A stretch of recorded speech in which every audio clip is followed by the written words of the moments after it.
Over the years, the Bailey family has been growing and prospering in Minnesota. The first relative of mine that I traced my American lineage back to would be Levi Bailey. He was born in New England in 1742, but settled in Salem, New York, and at the time of the Revolution he moved to Canada to fight.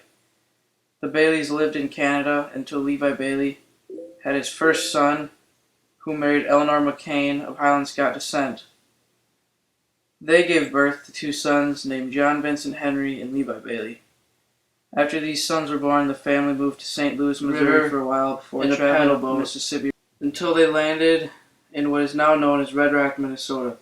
Upon arrival in 1850, John Bailey purchased a 160-acre plot of land in Cottage Grove where his family of 13 lived in a log cabin. As John's oldest son, J.V.H. Bailey, grew up, he left home to go on a missionary journey to the Lac-Qui-Parle territory where he learned the native Dakota language and became an interpreter. During his travels, J.V.H. Bailey met Isabel Kennedy, who he would marry in 1856. After they got married, they moved back to Hastings, Minnesota, where J.V.H. Bailey enlisted in the military and soon after was promoted to sergeant. He served until the war had ended and was discharged from Fort Snelling in 1866. In 1873, the family gave birth to their first son, who they would name John Vincent Bailey, Jr. The family moved back to Red Rock, Minnesota, into his parents' home that they lived in previously. J.V.H. Bailey became a well-known fruit farmer in the area, and he and his wife founded the Presbyterian Church in St. Paul Park. Their son, J.V. Bailey, left home to study at the University of Minnesota, and shortly after graduating, he spent his entire fortune of $10 on a harness and a 15-acre plot of rented land. That business venture did not work out very well, but the next year he gambled big, and with his money he made from the previous year, he purchased a 20-acre lot that was said to have been the worst land in the entire area. However, J.V. Bailey was a man of immense knowledge of the earth, and he was able to raise 17 acres of melons. Then one day, while pondering, he came up with a business idea that would generate for him great success.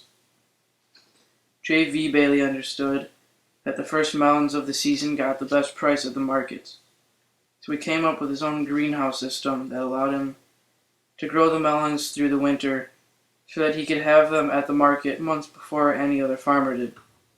His plans worked out and he made a $3,000 profit off his early season melon crop. With this money, he made another bold move and purchased 80 acres of very poor land that was so thick in quack grass and wild oats that the previous owner had abandoned it. J.V. came up with another wise idea and purchased 600 western feeding sheep to graze the land. The sheep got fat off the oats and cleared away the weeds at the same time.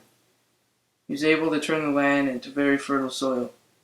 He sold the sheep for money and grew his crops on the fertile land to make a large profit. J.V. would eventually buy and reside in the land of his father, J.V.H. Bailey. Then in 1905, he started his own company and called it J.V. Bailey Nurseries, where he became one of the best and most successful businessmen in the area. He drove out his competition and dominated the trade. When asked how he had become so successful at his trade, he responded, "I think the chief reason I have made a paying business of farming is that I have always been a farmer, but not only a farmer, but in my heart."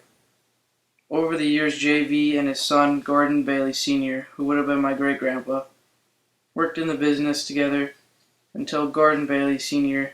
bought the business from his father and changed the name to Bailey Nurseries Incorporated. For years, the business has been growing at a steady pace, and it has been worked by fathers and sons for generations, over 100 years. The Bailey family has lived in the Red Rock area for over a century and has become a very close family with strong values and traditions. One tradition that has become important to my family is names. One name that has been pretty important is Levi Bailey, which is my name.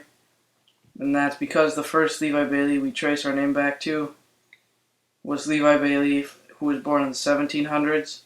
Then there was another one in the 1800s. My mom found that to be pretty cool, so she decided to name me Levi Bailey in the 1900s. And she tells me that it's her dream to have another Levi Bailey be born in 2000s. The values of hard work, faith, and courage have allowed the family to stay close, and we've been spending a lot of time together over the years.